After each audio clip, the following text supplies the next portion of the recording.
Nesse vídeo você vai descobrir realmente o que é mito e o que é verdade sobre o microempreendedor individual.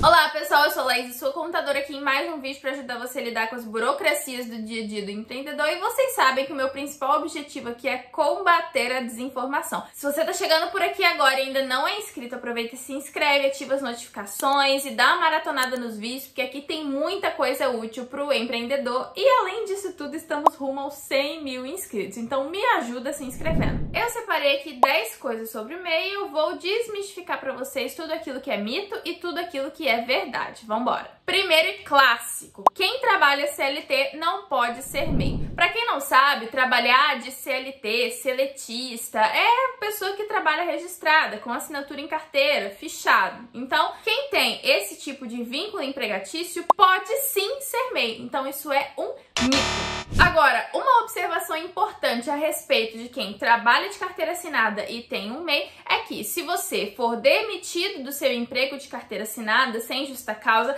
você, por ter um MEI no seu nome, pode ter o acesso ao benefício do seguro-desemprego negado porque você tem um CNPJ no seu nome. E aí se supõe que você tem uma renda. Aí você teria que ter uma dorzinha de cabeça ali, ou para fechar o seu MEI, solicitar o seguro-desemprego de novo, ver se vai ser aprovado, ou para comprovar que aquele MEI não te gera renda para você ter direito ao benefício. Mas via de regra você pode sim ter um trabalho de carteira assinada e ter um MEI para alguma outra atividade. Aposentado não pode ser MEI. Isso é um mito, mas tem um fundinho de verdade. Quem é aposentado normal, por idade, por tempo de contribuição e quiser fazer um MEI para poder exercer alguma atividade, formalizar algum tipo de empreendimento que ele está fazendo, ele consegue manter o seu benefício de aposentadoria normal e ter a sua atividade como MEI. Mas isso não se aplica para os casos onde você é aposentado por invalidez, porque a aposentadoria por invalidez, ela pressupõe que essa pessoa está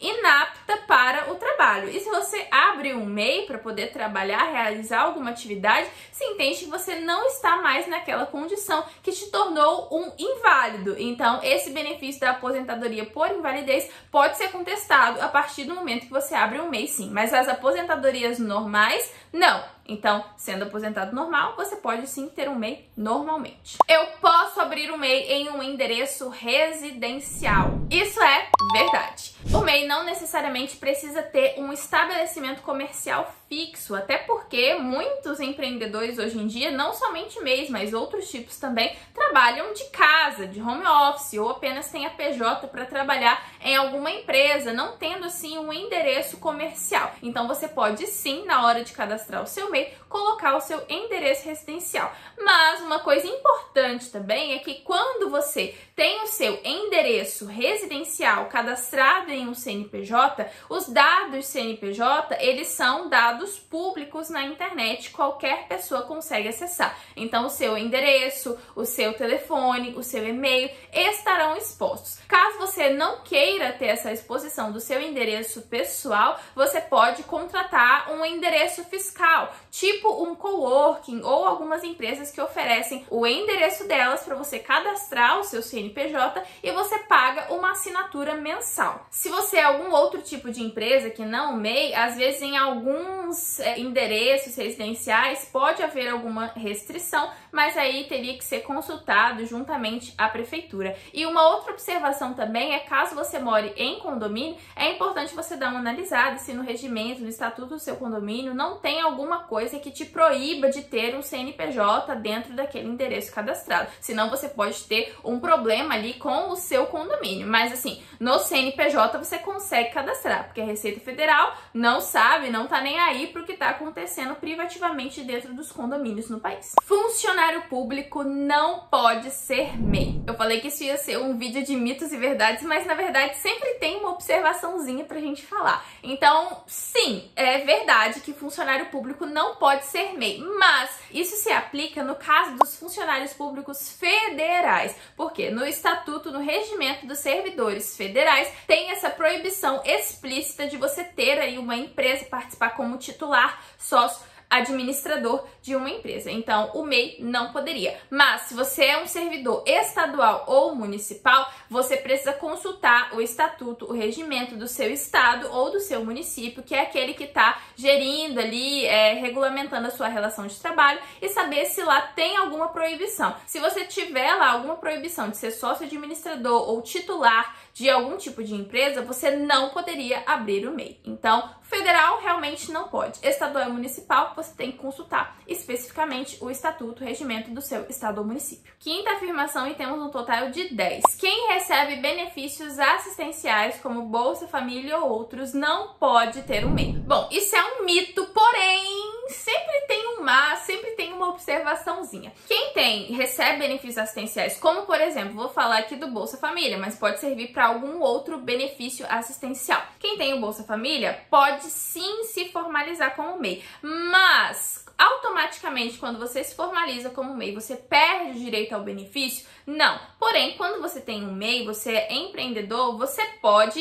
ter aquele benefício contestado e ter que comprovar que aquele MEI não te gera uma renda acima da que você teria para receber o benefício. Deu para entender? Porque, na verdade, o benefício assistencial você recebe quando tem um salário abaixo de tantos. E quando você tem um MEI no seu nome, você não informa todos os meses para o governo qual foi a sua renda, qual foi o seu faturamento. Então, você pode ser chamado a comprovar, a falar quanto que você está faturando para esse seu benefício ser avaliado se você vai continuar recebendo ou não. E olha o tanto de dicas valiosas que eu tô dando para vocês aqui nesse vídeo. Aproveita e já deixa o seu like aqui para me ajudar e para esse vídeo se espalhar a mais empreendedores no país. Sexto fato é que o MEI compra carro mais barato.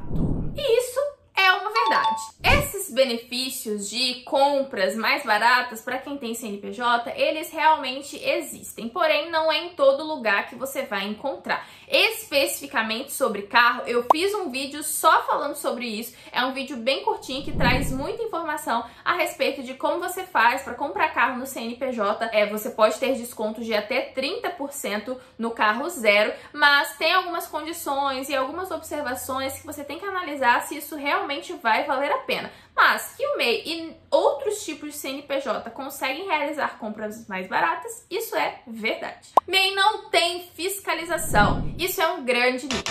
É fato que muitos MEIs por aí acham que podem faturar o quanto quiserem, que faturamento é somente o que emite de nota fiscal e não tudo aquilo que entra na conta. Fatura acima do limite, declara menos e vai passando anos e anos nessa situação achando que nunca vai ser pego. Mas o que a gente vem observando por aí nos últimos tempos é que esses mecanismos de fiscalização para você saber quanto que quem tem o MEI está recebendo em suas contas de pessoa física, em suas contas de pessoa jurídica, em suas maquininhas de cartão, então vem sendo aprimorado para cada vez mais pegar aqueles MEIs que estão faturando acima do limite e não deveriam estar dentro do regime, incorrendo assim em uma sonegação de impostos, sim, porque você tinha que estar pagando impostos em outros regimes. E o fato também é que a Receita Federal, as receitas estaduais, os municípios, têm até 5 anos para localizar algum tipo de divergência e poder te cobrar algum esclarecimento. Então, se você faturou a mais, por exemplo, no ano de 2023, a Receita tem até 5 anos depois, então vai contar a partir de 2024, 25, 26, 27, 28, para poder te mandar alguma notificação solicitando algum esclarecimento a respeito de algum valor que você tenha recebido a mais em 2023 e te cobrar, né, para que você autorregularize-se caso realmente tenha faturado acima do regime. Então, essa história de que MEI não tem fiscalização é mentira e as fiscalizações estão se intensificando cada vez mais. E aí, quando eu falo isso, sempre tem alguém nos comentários que fala: eu faturo acima do limite há não sei quantos anos e nunca aconteceu nada. Bom, parabéns, mas isso não quer dizer que nunca vai acontecer. A única forma que a gente tem, a única garantia que você nunca vai ter nenhum problema a respeito dessas coisas é efetivamente andar certinho dentro da lei. Próximo, MEI não precisa declarar imposto de renda. Isso é verdade. Apenas a condição de você ser MEI te obriga a fazer a declaração anual de faturamento do MEI, a DASNIS-MEI, que eu já falei aqui nesse canal várias vezes a respeito, fiz um vídeo completo a respeito das obrigações do MEI. Declaração do imposto de renda é uma declaração da pessoa física. A cada ano a Receita Federal vai divulgar as regras daquele ano. Então as regras vai estar: quem recebeu rendimentos tributáveis acima de tanto, rendimentos isentos acima de tanto, tem bens acima de tanto, quem teve alguma coisa, alguma operação tributável em bolsa de valores. Tem várias regrinhas que a Receita define todo ano que tornam uma pessoa obrigada ou não a entregar a declaração de imposto de renda de pessoa física. E aí, se você se enquadra em alguma dessas regras de obrigatoriedade, você fica obrigado a entregar a declaração, mas apenas o fato de você ser MEI não te obriga. Quem tem nome sujo não pode abrir MEI. Isso é um grande mito, mas tem uma coisa que muitas vezes ninguém te fala, é que se você tem o seu nome sujo, com dívidas ali no Serasa, SPC, você, na hora de abrir um CNPJ, esse CNPJ não está 100% desvinculado de você, pessoa física. Então, se a sua intenção é abrir um MEI para solicitar créditos em bancos, você pode ter aquele crédito negado por causa da dívida na sua pessoa física, porque o banco vai analisar não apenas o CNPJ, como também a pessoa física dos donos daquele CNPJ. Então isso pode te atrapalhar, mas apenas o fato de você ter o nome sujo não é nenhum tipo de impedimento para você abrir o seu MEI e formalizar a sua atividade. Não faria nem sentido, né, te impedir de formalizar um empreendimento para você ganhar dinheiro para você pagar a dívida. Então pode sim abrir um MEI. Posso abrir um MEI e deixar inativo? Isso é um grande mito e uma coisa que traz uma bola de neve de dívidas para vários empreendedores. Eu já vi vários casos. A pessoa abre um MEI para fazer alguma coisa, às vezes para trabalhar em alguma empresa, tá ali pagando certinho, e aí em algum momento ela sai daquela empresa, para de fazer atividade e não fecha o MEI. O DAS do MEI é devido tendo esse MEI faturado ou não. Então, se você para com as atividades do MEI, para de pagar e deixa aberto sem dar baixa, aquelas dívidas vão ir acumulando, acumulando, acumulando, acumulando e, infelizmente, depois elas também vão para o seu CPF.